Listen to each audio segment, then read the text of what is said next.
Hello అండి. Hello friends. ఈరోజు బీరకాయ ఫ్రై చేస్తున్నాను.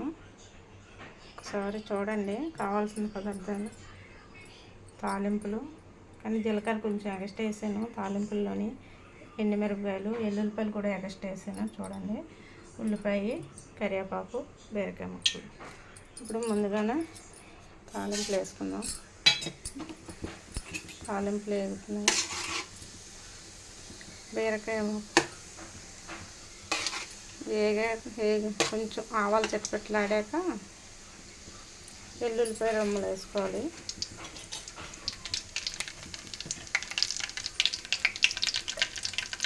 ఎందుకంటే ఆవాలు లేకపోతే చెరికాయలు వస్తాయి. దానికని ఇది పచ్చిమిరపకాయ అండి. ఈ బాలింతకి పెట్టచ్చు. పాలు పోసి కూడా వండుకోవచ్చు. బీరకాయలోని చాలా మంచిది.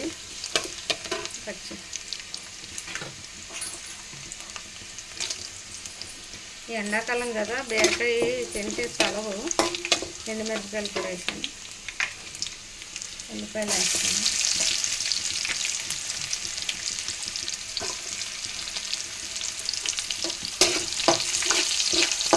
బీరకాయ బాగా ఎండాకాలం కదా, చాలా వండితే చలవు, మంచిది కూడా.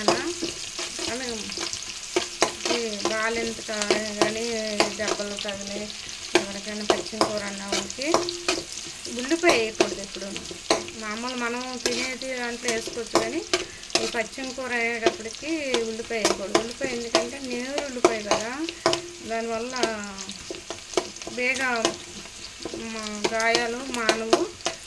దానివల్ల ఏంటంటే కొంచెం తడి ఎక్కువ ఉంటుంది, చెమ్మలు ఆగనీది. అందుకని నూరులపై పచ్చిమి కూరకు పెట్టినప్పుడు మాత్రం నూరులపై వేయకండి. బాలింతకైనా వేయకూడదు. బాలింతకి వేసేటప్పుడు మాత్రం ఎల్లుల్లి గుడ్లు ఎక్కువ వేసుకోవాలి, పొలిసినవి. అది గర్భవాతం అది ఉంటే లాగేస్తుంది. అందుకని కూరల్లో మాత్రం కంపల్సరీగా ఈ పచ్చిమి కూరలు పెట్టేటప్పుడు, బాలింతకి పెట్టేటప్పుడు మాత్రం ప్రతి దాంట్లోని ఎల్లుల్లి గర్భాలు కొంచెం ఎగస్ట్రా వేయాలి. సూట్ అని అట్లాగా సురుకులు అవి రాకుండా ఉంటాయి. అలాగే వేసి పెట్టడంలోని ఇప్పుడు బీరకాయ ముక్కలు వేస్తున్నాను.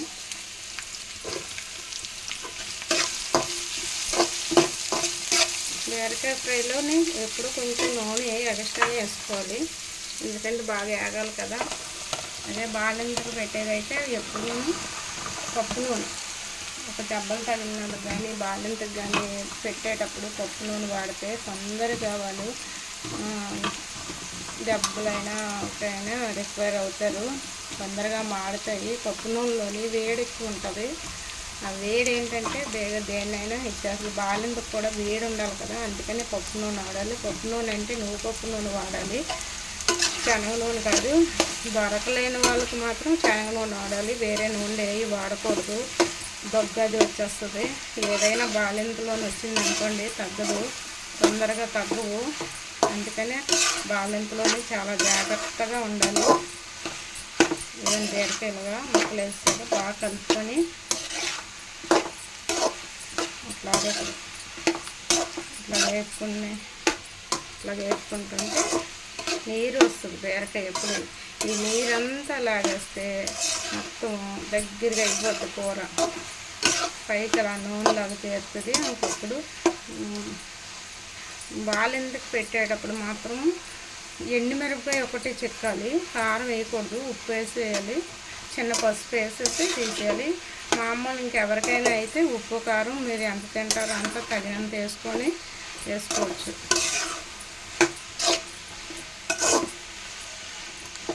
ఇట్లాగే వేగుతుంది. నేను ఉప్పు వేసాం అనుకోండి తొందరగా వేగుతుంది. వేసుకెళ్తే తొందరగా వేగిపోద్ది.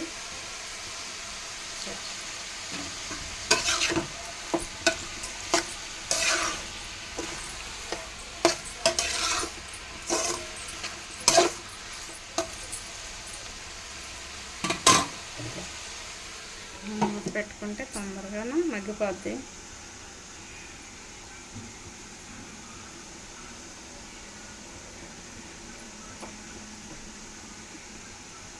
మనము నీరు లేకుండా ఏపి పెట్టాలి. మరి మామూలుగా బాలింతకు పెట్టేటప్పుడు అలా దగ్గరగా వేపిసి పెట్టవచ్చు. లేదు బాగా వేపి కొంచెం పాలు బాగా మరిగిన పాలు పోసి దగ్గరగా కూరలాగా కూడా చేసి పెట్టవచ్చు. పాలు వేసి వండుకున్నా చాలా బాగుంటుంది బీరకాయ. శనగపప్పు వేసి వండినా బాగుంటుంది. బీరకాయ చాలా అన్ని విధాలుగా పచ్చిమ కూరలు ఇలా శనగపప్పు వేసినవి పచ్చిమ ఉన్న వాళ్ళకి ఎవరికి పెట్టకూడదండి అసలు. మనం తాలింపుల్లో కూడా శనగపప్పు వేయకూడదు పచ్చిమ కూరలు పెట్టేవాళ్ళకి. ఎందుకంటే అది శనగపప్పు ఏమవుతుందంటే ఈ కుట్లు అవి వేసిన వాళ్ళకి చీమ అది పడుతుంది. అందుకని ఏం చేయాలంటే జీలకర్రను ఆవాలను మినపప్పే కలిపి వేయాలి తాలింపులకి. ఈ మామూలు తినే వాళ్ళకంటే శనగపప్పు వాడవచ్చు. కానీ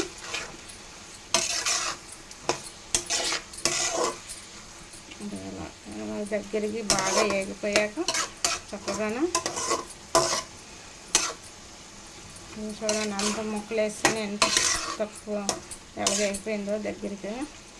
అట్లాగా నేను ఇలా చేస్తాను, మీరు కూడా ఒకసారి అలా ట్రై చేయండి, బాగుంటుంది కూర. ఇది దీనివల్ల బ్లడ్ పడుతుంది, శక్తివంతమైన పిల్లల కూర ఇది. మంచి మంచి ఇది ఏంటంటే జీర్ణశక్తిని బాగా పెంచుతుంది, అరుగుదలని బాగా పెంచుతుంది.